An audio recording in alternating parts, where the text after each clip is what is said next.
Rogue Company is Hi-Rez Studios' latest foray into competitive shooters using their new in-house studio First Watch Games. The 4v4 third-person tactical shooter features a motley crew of elite mercenaries teaming up to tackle various missions around the globe to simultaneously save the world and get paid. The game is currently in closed beta on Switch, PlayStation 4, Xbox One, and Windows via the Epic Games Store. Access can be purchased through a variety of founder packs or snagging a closed beta key during Twitch drops or other giveaways. Whether you trace the root of the current hero shooter craze to Overwatch or further back to studios experimenting with shooter MOBAs, Hi-Rez Studios has a lengthy resume of shooters, MOBAs, and hybrids of the two. Rogue Company is new but familiar territory for the developers behind Global Agenda, Tribes Ascend, Paladins, and Smite. We had the chance to check out their closed beta build and launched alongside paid beta access. Currently, Rogue Company offers two 4v4 PvP modes. Demolition is deemed their premier mode and is a riff on the classic one life per round to destroy one of 2 points rule set popularized by Counter-Strike in 1999. Strikeout is their casual single capture point mode with limited respawns. The game offers a roster of heroes, each with a unique active and passive ability. There is also a Counter-Strike inspired store, though purchases carry over between rounds. The hero roster is a solid group covering a variety of niches. First Watch Games classifies their heroes as duelists for DPS, defenders, breachers for attacking, intel, snipers, and supports. Players lock in their character pick at the beginning of the round and at halftime in the case of the demolition mode, so teams need to coordinate their picks. Right now, there is no way to see what types of characters other players are picking besides sheer memorization. While that is doable with a small roster, First Watch Games will need to replace the individual character icons with a role icon or augment them with a separate role icon. The initial library of maps are solid. There are 7 maps for Demolition and 6 of those are available for Strikeout.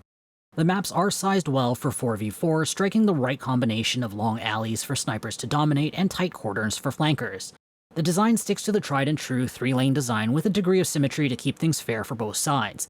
I particularly like the fact that players drop into the map with wingsuits like a battle royale at the beginning of a match. This gives teams a little flexibility on their initial engagement, allowing teams to rush a point or get a flanker into the enemy backline faster. Like any beta, Rogue Company still needs some major balancing work. Some character abilities like Saint's Revive and Dallas's Tracking are early standouts. Some characters like Glitch may have powerful abilities, but are reliant on how gameplay evolves as players become more familiar with the game mechanics. Others need fixes outright, like Scorch's incendiary rounds. Her activated ability is awkward because it lasts for a short period of time, requires the weapon magazine to be reloaded, and does not reload the weapon. Removing one of the mechanics will likely be a quick and easy fix. On the weapon side, things are in a usable spot. The game has some tactical elements, but are still well outside the realm of a simulation-style tactical shooter.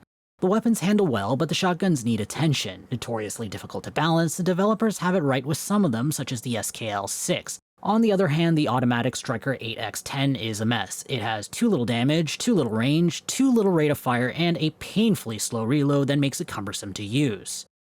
The user experience is decent so far. The worst issue is the lack of ping display, a practically unforgivable sin for an online shooter.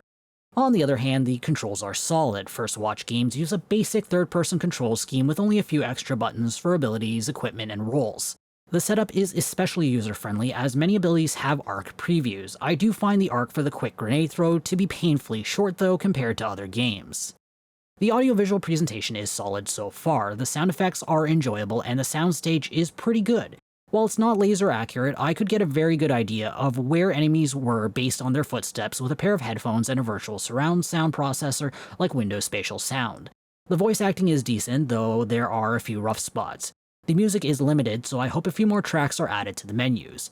The visual style is excellent, combining flashy, unique characters with designs paying tributes to their histories with a near-future tactical twist. On the technical side, I only ran into a single issue with switching between Windows and full-screen modes using Alt-Enter. I noticed the game dropped resolution in windowed mode, but does not increase the resolution going back into full-screen mode.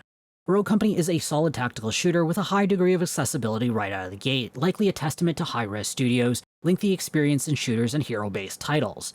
With any early beta, the devs have a long road of balancing ahead of them, but I was pleasantly surprised at the state of the game balance. The real challenge for Rogue Company in the long term will be to differentiate themselves in an increasingly crowded market of hero-based competitive shooters. If you want to read this preview, be sure to check out the link in the description or in the video's card. I hope to see you soon. This is Jamie from Capsule Computers signing off. Hey YouTube, if you enjoyed this video, be sure to like it and subscribe to Capsule Computers for more awesome videos. If you're looking for more videos to watch, check out our preview of Drox Operative 2 here on the left. If you're looking for another shooter, check out our review of Zombie Army 4 Dead War here on the right.